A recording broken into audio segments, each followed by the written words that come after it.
Hasteni kereng-kereng Taipei baksa Hwai Hangkor bermi enggai Hwai Hangkor birkhung khalawo kil chinichi dok lukul raja sal palajaka kokti salni phungni damchuku tamat jarawo ob lukul raja salno chenirika Hasteni Tiprasam Premontri Kaste Brahma Bonakaribo Pandaw Manjaka Hwai Hangkor fa Dr. Sandri Chandra Nakhobi Hwai Hangkorni barjao tongnai naimathang tai kubuni adhikarik ro abaniaklo luku raja salno regai Hasteni Lokorono Hakham Tai Juda Naimathangni Parjao Tongnai Samung Kaham Tangnai Rokno Sokati Aparka Tiprasa Hamprey Mantri Vikas Debroma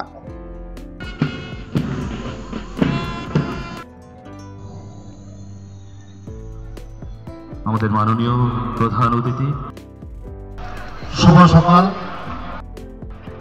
ভূমকাহা সবাইকে নমস্কার যত্ন খুলুমকা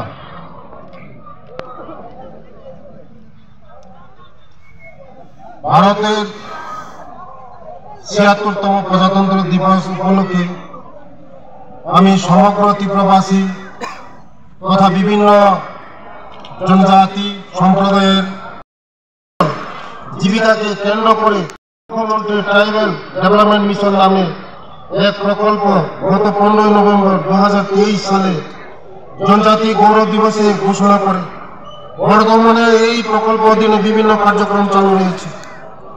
রাজ্যে AY এবং PG অসল তালিকাভুক্ত সকল জনজাতি পরিবারকে জীবিকা নির্বাহের লক্ষ্যে অর্থনৈতিক কর্মকাণ্ড পরিচালনার জন্য মুখ্যমন্ত্রী জনজাতি বিকাশ যোজনার মাধ্যমে এককালীন ২৫,০০০ টাকা করে আর্থিক সহায়তা প্রদানের লক্ষ্যমাত্রা রাখা হয়।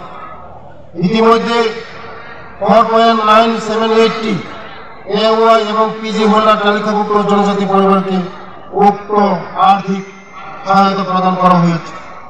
ত্রিপুরা জনজাতি সম্প্রদায়ের অর্থ সামাজিক উন্নয়নের জন্য বিশ্ব ব্যাংক এবং অর্থায়নে বিভিন্ন ক্ষেত্রে যেমন কৃষি বাগিচা পশুপালন জন্য অনলাইন ক্লাসের ব্যবস্থা করা হচ্ছে। রেলওয়ে স্টেশনের মাধ্যমে বাজারজাত করেন লক্ষ্য বিভিন্ন কার্যক্রম চালু রয়েছে।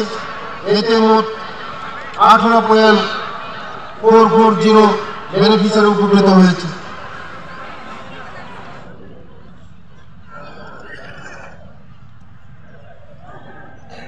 সম্প্রতি ত্রিপুরা সরকার প্রাক মাধ্যমিক বৃত্তির হার উল্লেখযোগ্যভাবে বৃদ্ধি করেছে, যা প্রতি শিক্ষাবর্ষে ছাত্রছাত্রীর পিছু 400 টাকা থেকে বেড়ে 1,000 টাকা করা হয়েছে। জনজাতি জনগোষ্ঠীর শিক্ষা এবং প্রসারের লক্ষ্য ছাত্রাবাস বৃত্তি, পাক বৃত্তি, বৃত্তি মাধ্যমিক বৃত্তি, বিনামূল্যে পাঠ্য বই সরবরাহ, মৌলিক বিষয়ের উপর বিশেষ কোচিং প্রদান, মাধ্যমিক পুরস্কার প্রদান, সামরিক ও আধা সামরিক বাহিনীতে নিয়োগের জন্য প্রাক প্রস্তুতি প্রশিক্ষণ প্রকল্পের হাতে নেওয়া হয়েছে। এই ক্ষেত্রে জনজাতি অধ্যুষিত ব্লকে যোগাযোগ অর্থনৈতিক সার্বিক উন্নয়নের জন্য প্রায় 14,000 কোটি টাকা লোন এগ্রিমেন্ট 20 মার্চ 2024 থেকে রাজ্য কার্যকর হয় এবং যার বাস্তবায়ন চলছে। প্রধানমন্ত্রী আদর্শ গ্রাম যোজনার অধীনে ভারত সরকারের জনজাতি কল্যাণ মন্ত্রণালয়ের 344 গ্রামের ভিলেজ ডেভেলপমেন্ট প্ল্যানের জন্য 70 কোটি টাকা অনুমোদন দিয়েছে। ইতিমধ্যে ভারত সরকার 42.73 কোটি টাকা প্রদান করেছে এবং গ্রামগুলি উন্নয়নের কাজ চলেছে।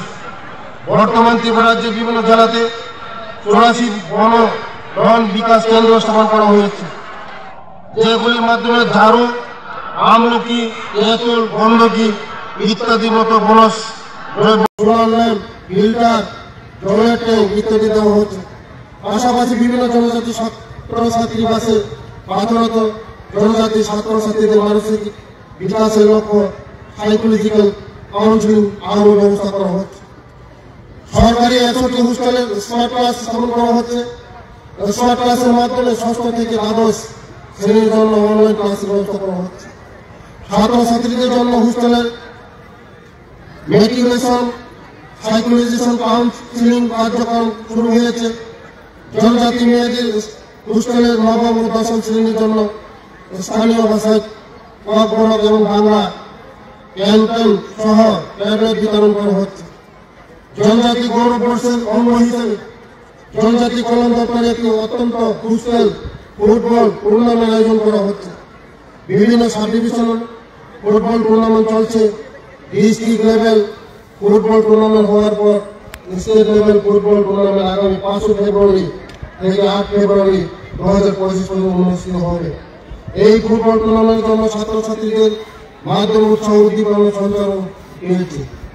এই প্রজাতন্ত্র দিবসে আমি আবারও আপনাদের বিশেষ করে সীমান্ত রক্ষাকারী সৈন্যদের, অভ্যন্তরীণ নিরাপত্তা প্রদানকারী বাহিনীর জওয়ান ও পুলিশ এবং বিশ্বের প্রতিটি প্রান্তে বসবাসকারী সকল প্রবাসী ভারতবাসীর আমার আন্তরিক শুভেচ্ছা জানাই। পরিবেশে আমি ঈশ্বরের কাছে প্রার্থনা করি আমরা যেন দেশের উন্নতি মর্যাদা বৃদ্ধির জন্য কাজ করে যেতে পারি। সবাইকে ধন্যবাদ। জয় হিন্দ, জয় ভারত, ভারত মাতা কি জয়।